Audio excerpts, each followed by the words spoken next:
ધોરણ 9 મેથ્સમાં આજે આપણે ચેપ્ટર 6 રેખાઓ અને ખૂણાઓ ચાલુ કરીએ છીએ। એક તો પહેલા રેખા, આપણી આજુબાજુ ઉપર નીચે આગળ પાછળ ક્યાંક રેખા રહેતી હશે, એ રેખાની વાત નથી કરતો, હું ગાણિતિક રેખાની વાત કરું છું। રેખા એટલે એક સીધી લાઈન, લીટી, આપણે એવું કહેતા હોઈએ છીએ। રેખા એક અવ્યાખ્યાયિત પદ છે।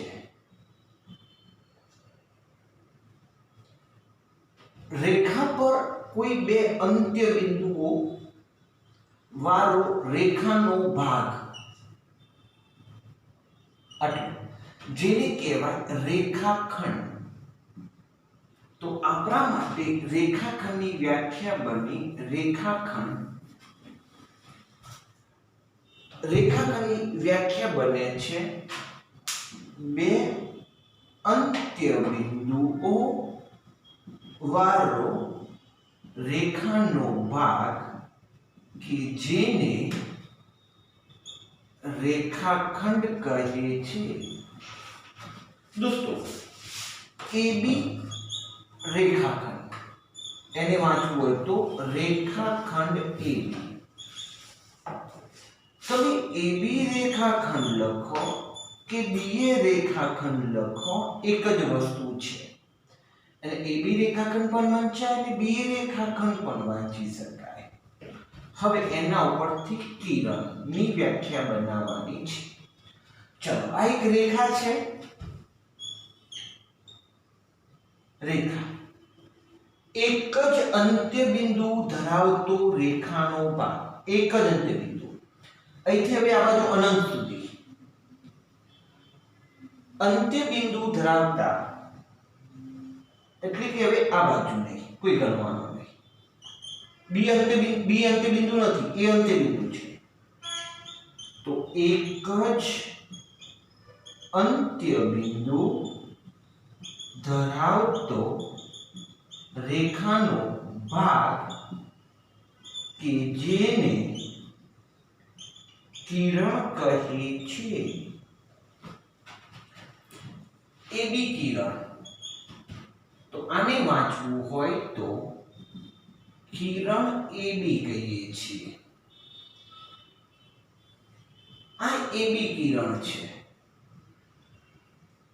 અને BA કિરણ આમ થશે।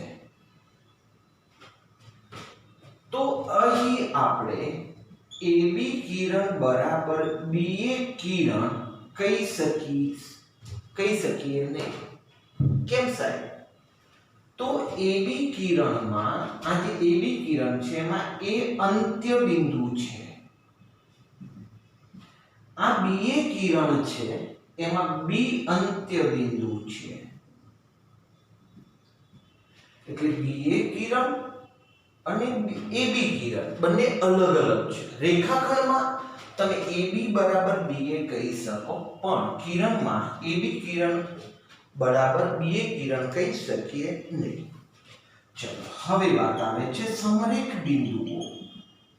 ધોરણ 8માં આપણે ભણી ગયા સમરેખ બિંદુઓ। સમરેખ બિંદુઓની વ્યાખ્યા છે એક જ રેખામાં આવેલા બિંદુઓને સમરેખ બિંદુઓ કહે છે। દાખલા તરીકે એક રેખા છે P Q R S T, તો આ P Q R S T એક જ રેખા પર આવેલા છે, તો એને આપણે સમરેખ બિંદુઓ કહીશું। હવે આવે છે અસમરેખ બિંદુઓ। તો એક જ રેખામાં ન આવેલા બિંદુઓને અસમરેખ બિંદુઓ કહીએ છીએ। સમજીએ કે A B C અને બિંદુ ડી અહીંયા છે. બિંદુ ડી મેં નીચે દર્શાવ્યું છે. તો ABC સમરેખ છે, પણ ABD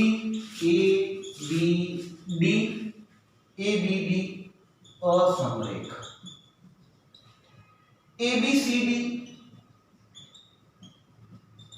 ABCD અસમરેખ.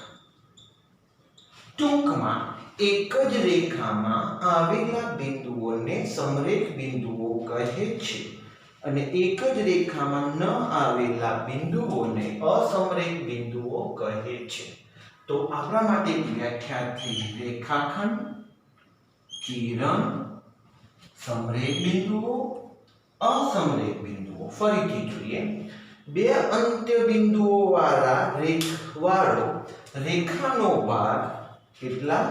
બે અંત્ય બિંદુઓ વાળો રેખાનો એક ભાગ જેને રેખાખંડ કહે છે. રેખાખંડમાં આપણે AB બરાબર BA લખી શકીએ છીએ. કિરણ એક જ અંત્ય બિંદુ ધરાવતો રેખાનો ભાગ કે જેને કિરણ કહે છે, જેમાં આપણે AB કિરણ બરાબર BA કિરણ લખી શકતા નથી. સમરેખ બિંદુઓ એક જ રેખામાં આવેલા બિંદુઓને સમરેખ બિંદુઓ કહે છે. એક જ રેખામાં ન આવેલા બિંદુઓને અસમરેખ બિંદુઓ કહે છે.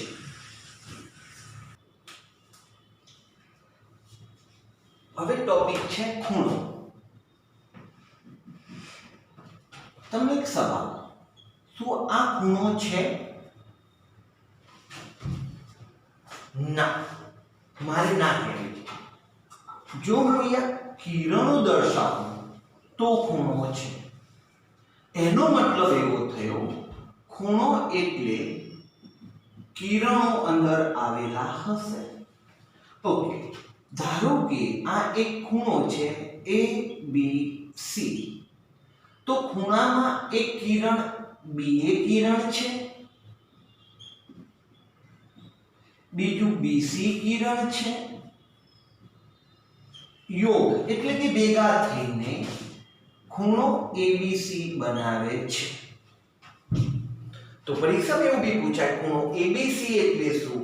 તો BA કિરણ અને BC કિરણનો યોગ ગણ.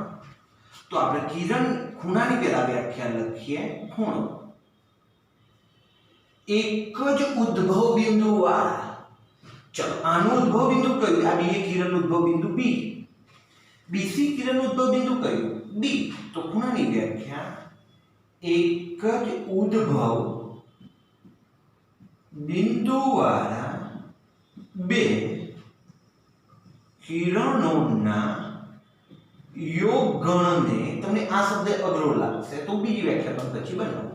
એક જ ઉદ્ભવ બિંદુ વાળા બે કિરણોના યોગ ગણને ખૂણો કહે છે.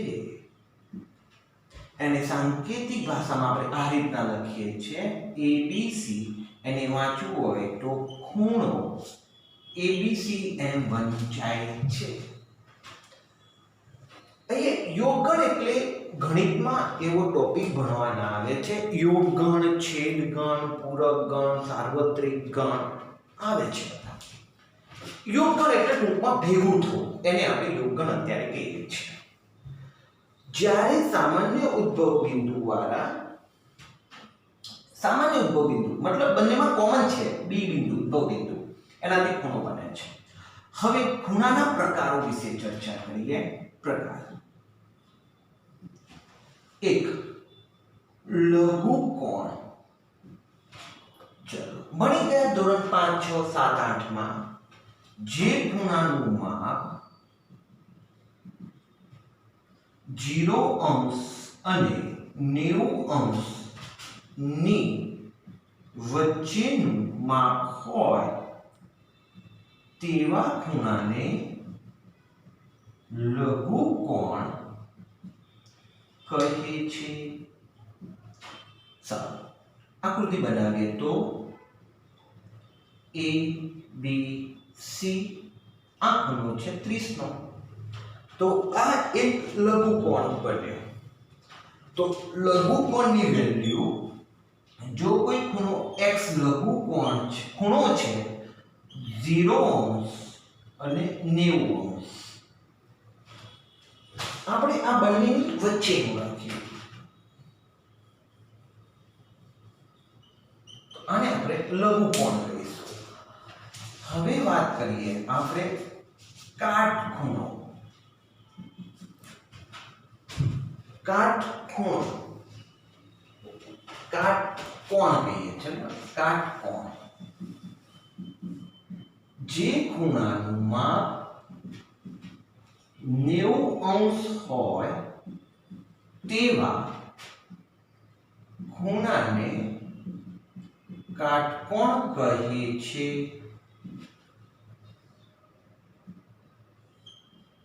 ચલો P Q R.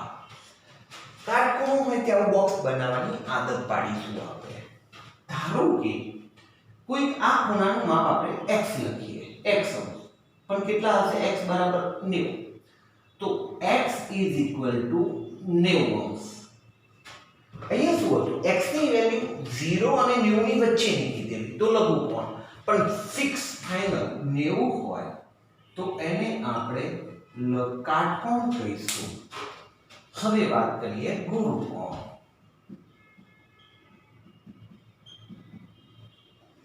જે ખૂણાનું માપ 90° અને 180° ની વચ્ચેનું માપ હોય તેવા ખૂણાને ગુરુકોણ કહે છે.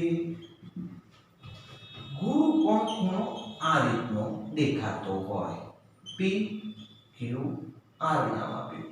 ધારો કે આ x કહીએ, તો અહીંયા ગુરુકોણ છે તો એની વેલ્યુ 90° થી વધારે અને 180° કરતા ઓછી, તો આને આપણે ગુરુકોણ કહીએ છીએ. આ ધોરણ 6-7માં આપણે ભણી ગયા. તો પહેલા તો ખૂણાની વ્યાખ્યા આપણે લખી. એક જ ઉદ્ભવ બિંદુ વાળા બે કિરણોના યોગગણને ખૂણો કહે છે. મતલબ ખૂણો બનવા માટે બે કિરણો આવશ્યક છે અને બે કિરણોમાં એક બિંદુ ઉદ્ભવ બિંદુ છે, સામાન્ય ઉદ્ભવ બિંદુ, કોમન, બંનેમાં આવતું હોય તેવું પ્રકારમાં લઘુકોણ. જે ખૂણાનું માપ 0° અને 90° ની વચ્ચેનું માપ હોય તેવા ખૂણાને લઘુકોણ કહે છે. મીન્સ કોઈ ખૂણો x લઘુકોણ હોય તો 0 x 90. જો કાટકોણ, જે ખૂણાનું માપ 90° જ હોય તેવા ખૂણાને કાટકોણ કહે છે. x બરાબર 90, એટલે કે કોઈ ખૂણો x 90° નો હોય તો તેને કાટખૂણો કહે છે. ગુરુકોણ, જે ખૂણાનું માપ 90 અને 180° ની વચ્ચેનું માપ હોય તેવા ખૂણાને ગુરુકોણ કહે છે. જો કોઈ ખૂણો x ગુરુકોણ હોય તો 90 x 180 એ રીતનું લખાણ લખી શકાય છે.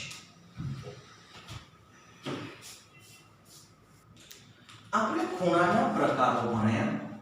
તો પહેલા ભણ્યા લઘુકોણ.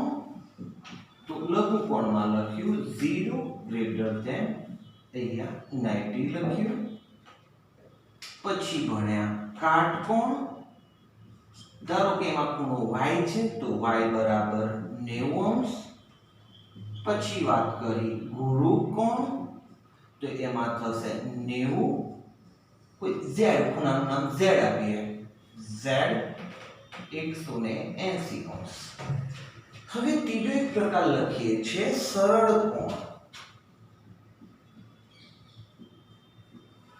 ચલો જોજો, એક કિરણ q, બિંદુ q છે ત્યાંથી r છે, qr કિરણ છે, એનું એક વિરુદ્ધ કિરણ p છે, qp છે. બે કિરણો થયા અહીંયા, qr કિરણ યોગ qp કિરણ. એ પરસ્પર વિરુદ્ધ છે, મતલબ જોઈએ તો અહીંથી આ એ 180 અંશનો ખૂણો બનાવે છે અને ખૂણાને આપણે S કહીએ. ધારો કે આ ખૂણો છે ને S નામ આપીએ તો આને વિપરીત કોણ કહે છે. તો અહીંયા S બરાબર 180. તો જે ખૂણાનું માપ 180 વિપરીત ને સરળ કોણ, જે ખૂણાનું માપ 180 અંશ હોય તેવા ખૂણાને સરળ કોણ કહે છે. ઓકે સાહેબ, સરળ કોણ પછી એક કોણ આવે છે વિપરીત કોણ.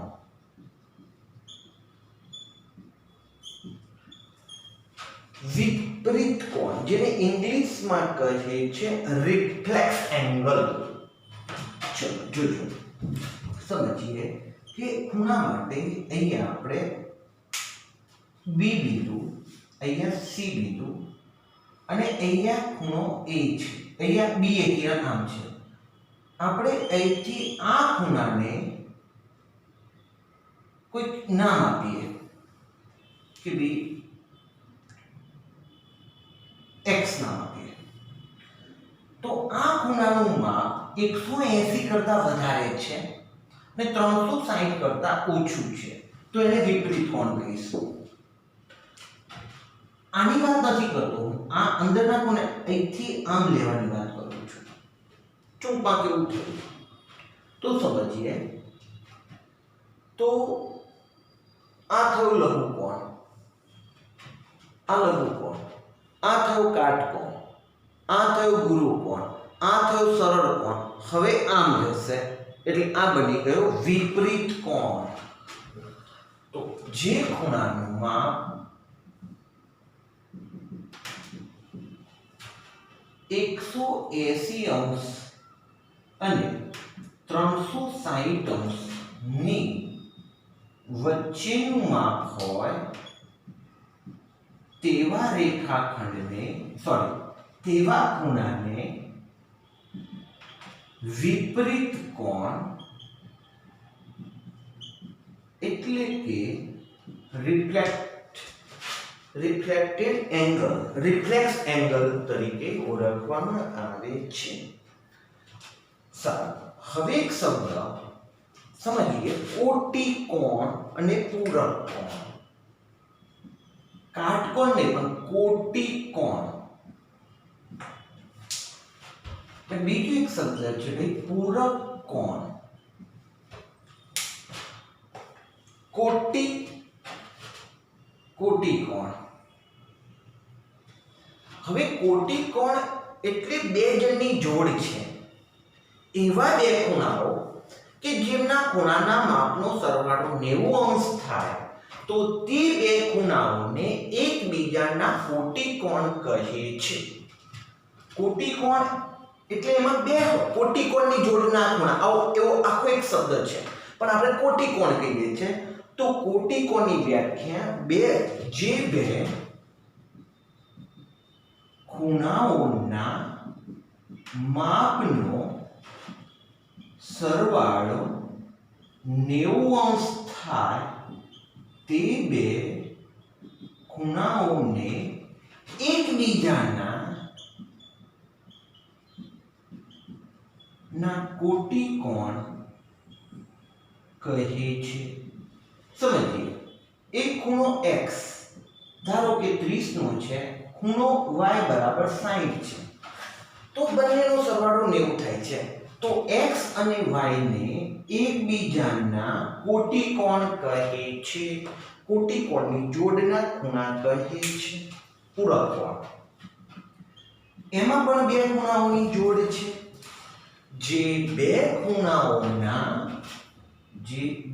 ખૂણાઓના માપનો સરવાળો 180 અંશ થાય તે બે ખૂણાઓને એકબીજાના પૂરક કોણ કહે છે.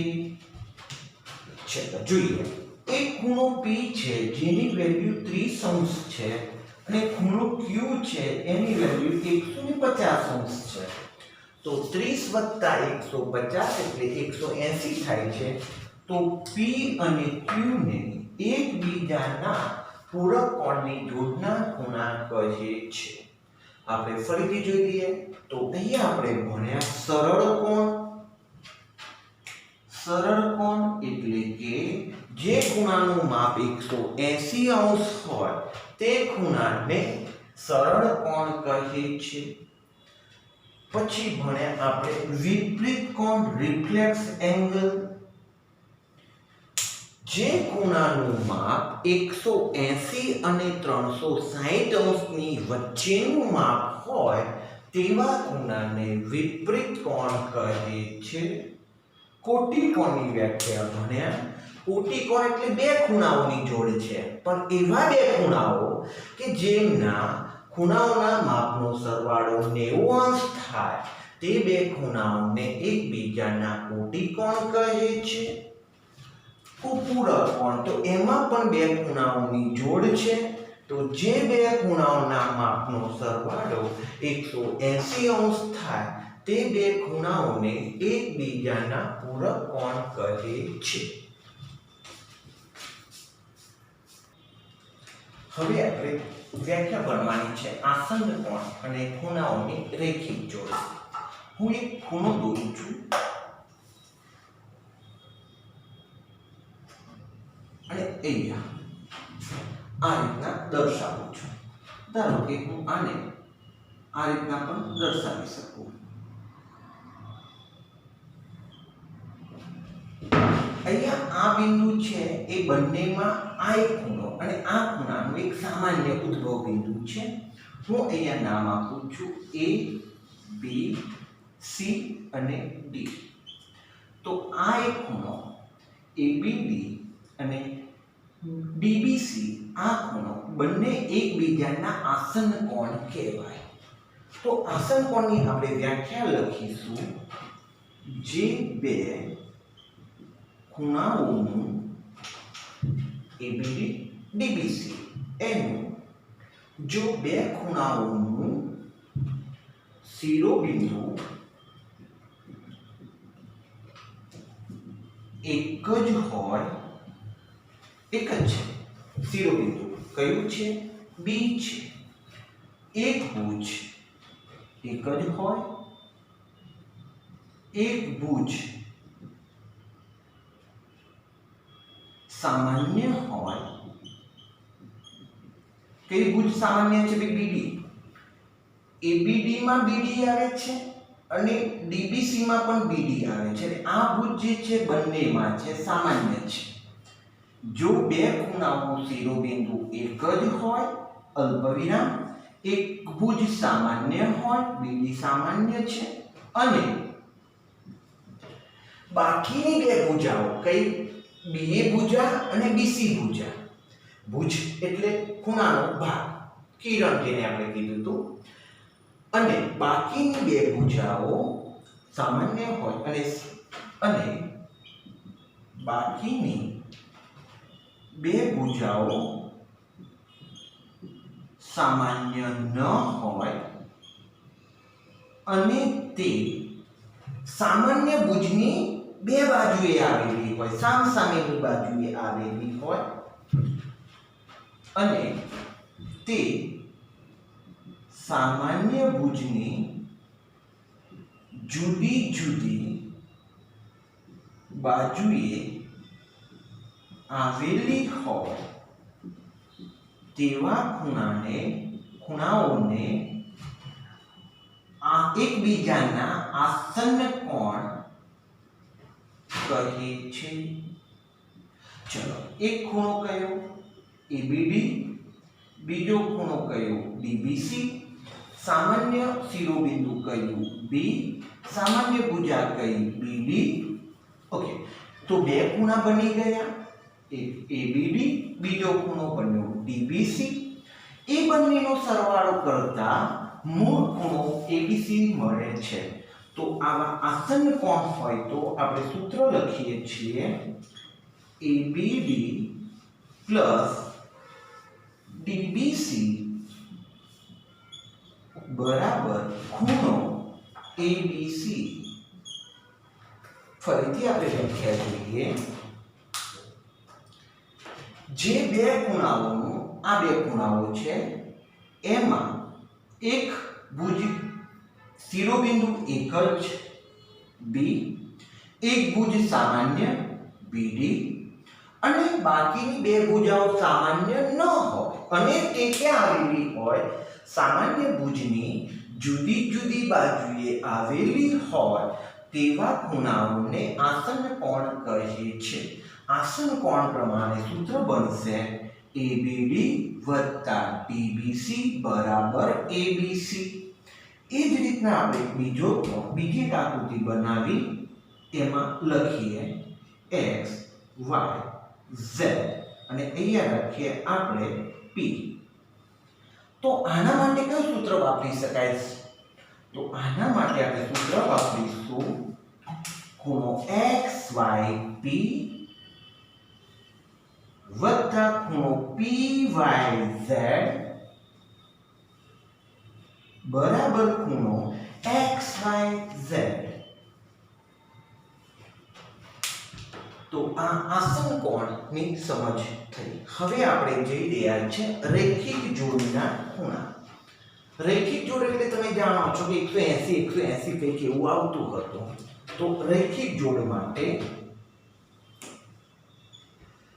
રૈખિક જોડ હું અહીંયા નામ લખું છું x o y અને z. અહીંયા પણ આ બે આસન્ન કોણ જ છે. સામાન્ય ભુજ OZ છે અને સામાન્ય ન હોય એવી બે ભુજાઓ છે OX અને OY. પણ અહીંયા આ જે બે આસન્ન કોણો છે એ બે આસન્ન કોણોનો સરવાળો અહીંયા 180 અંશ થાય છે. તો તેને રૈખિક જોડના ખૂણા કહે છે. ચલો આપણે વ્યાખ્યા લખીએ છીએ. જે જો બે આસન્ન કોણ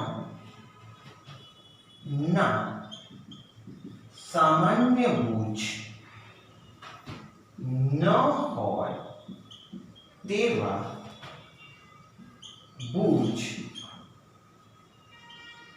એક જ રેખામાં આવેલા હોય, એક રેખા બનાવે તો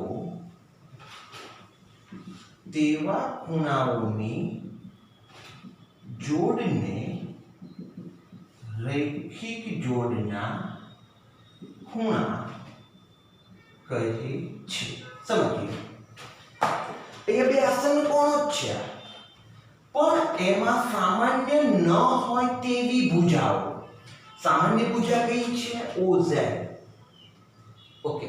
એના સિવાયની સામાન્ય ન હોય તેવી ભુજાઓ OZ બંનેમાં આવે છે. એક XOZ માં પણ આવે છે અને ZOY માં પણ આવે છે. આ ભુજા બંનેમાં છે. પણ સામાન્ય નથી તેવી ભુજાઓ OX અને OY એ પાછી બે સામાન્ય નથી તેવી ભુજાઓ છે પણ તે એક જ રેખામાં આવેલી છે, એક રેખા બનાવે છે. માટે એક રેખા બનાવે કે આપણે આ ખૂણાને 180 કહીએ છીએ, સરળ કોણ કહીએ છીએ. મતલબ 1 અને 2 નો સરવાળો કેટલો થશે? 180. તો તમે આની વ્યાખ્યા બીજી પણ લખી શકો. જે બે આસન્ન કોણોના માપનો સરવાળો 180 અંશ થાય, જે બે આસન્ન કોણોના માપનો સરવાળો 180 અંશ થાય તે બે આસન્ન કોણોને એકબીજાના રૈખિક જોડના ખૂણા કહે છે. એવું પણ કહી શકીએ. ચલો અહીંયા વાત કરીએ. આ વ્યાખ્યા થઈ. અહીંયા આપણે લખવું હોય તો લખી શકાશે ખૂણો XOZ વત્તા ખૂણો ZOY બરાબર 180 અંશ. તો આમને રૈખિક જોડના ખૂણા કહે છે. ફરીથી સમજી લઈએ. આસન્ન કોણ. આસન્ન કોણમાં બે ખૂણાઓ છે. બે ખૂણાઓની એક ભુજ સામાન્ય છે, ઉદ્ભવ બિંદુ સામાન્ય છે, બાકીની સામાન્ય ન હોય તેવી ભુજાઓ સામાન્ય ભુજાની આજુબાજુ આવેલી છે, જુદી જુદી બાજુએ આવેલી છે. એના આધારે આપણે સૂત્ર લખ્યું ABB + DBC = ABC. અહીંયા રેખિક જોડના ખૂણામાં જે બે આસન કોણોની સામાન્ય ભુજ ન હોય તેવી ભુજાઓ એક રેખા બનાવે તો તે બે ખૂણાઓને રૈખિક જોડના ખૂણા કહે છે. અને રૈખિક જોડના ખૂણાઓના માપનો સરવાળો 180 અંશ થાય માટે ખૂણો XOZ + ZOY = 180 અંશ છે. આપણો અભિકોણ હું આકૃતિ બનાવું છું.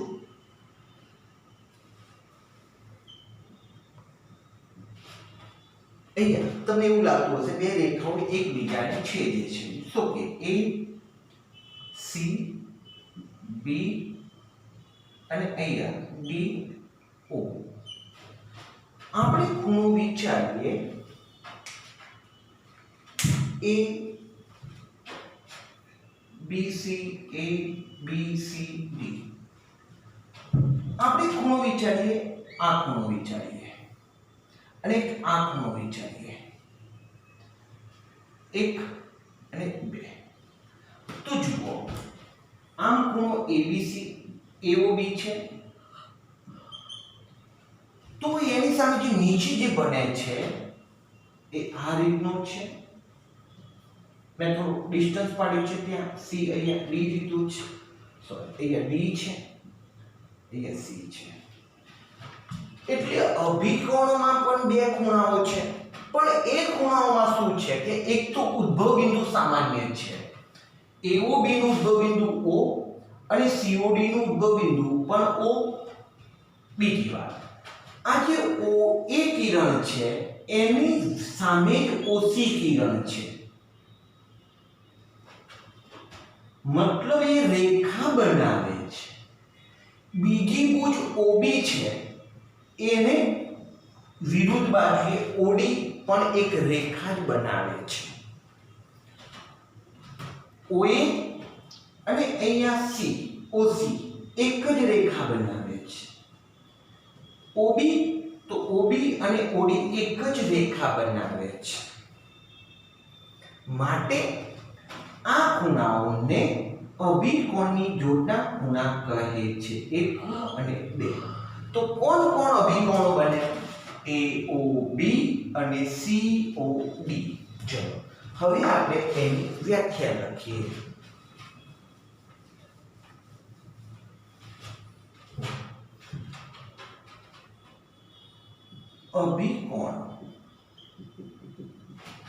અભિકોણની વ્યાખ્યા સામાન્ય શિરોબિંદુ ધરાવતા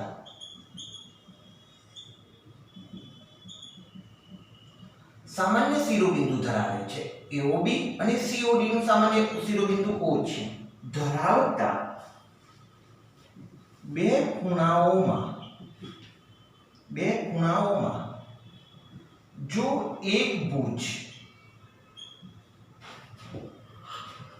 એક ખૂણાનો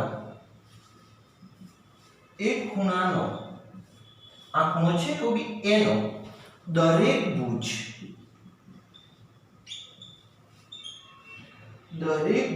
બીજા ખૂણાના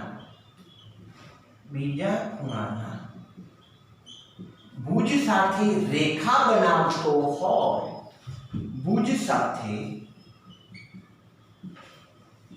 મળીને રેખા બનાવતો હોય, રેખા જ બનાવે છે ને.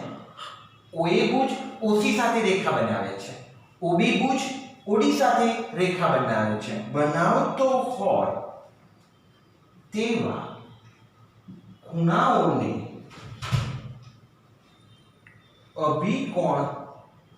અભિકોણો કહે છે. ચલો અહીંયા સામાન્ય ઉદ્ભવ બિંદુ કયું છે? સામાન્ય ઉદ્ભવ બિંદુ O છે. OA કોની જોડે રેખા બનાવે છે? OC સાથે રેખા બનાવે છે. બીજી ભુજ OB છે એ કોની સાથે રેખા બનાવે છે? OD સાથે બનાવે છે. ટૂંકમાં ચોકડી પડતી હોય તો આ ખૂણો અને આ ખૂણો અભિકોણ બને. એ જ રીતે આ ખૂણો અને આ ખૂણો પણ અભિકોણની જોડ બનશે. કેમ સાહેબ? તમે આ વિચારો, આપણે આ વિચારીએ. આ તો OB નો OD OC માટે OE એક રેખામાં આવેલા છે. તો અહીંયા આકૃતિ પરથી અભિકોણની જોડના ખૂણાઓ લખીએ તો ખૂણો AOB અને ખૂણો AOB અને એની સામેનો કોણ છે? COD. એક. ચલો બીજી વાત કરીએ તો ખૂણો BOC, ખૂણો BOC અને ખૂણો BOC ની સામે ભાઈ 4 નંબર કયો છે? ખૂણો AOB. બીજી વાત કે અભિકોણોની જોડના ખૂણાઓના માપ સમાન હોય છે. સાહેબ એનો મતલબ શું? ઇક્વલ વેલ્યુ હોય. દાખલા તરીકે આની વેલ્યુ 80 અંશ હોય તો એનો અભિકોણ સામે બનતો હોય તો એની વેલ્યુ પણ 80 જ હોય. એટલે ખૂણો AOB બરાબર ખૂણો COD. અને બીજું લખવું હશે તો લખાશે BOC બરાબર ખૂણો AOD. તો દોસ્તો આજે આપણે ચેપ્ટર 6 માં જુદી જુદી વ્યાખ્યાઓ આકૃતિ સાથે સમજ્યા. નેક્સ્ટ લેક્ચરમાં એના આધારિત આપણે દાખલાઓ લઈશું. ધન્યવાદ.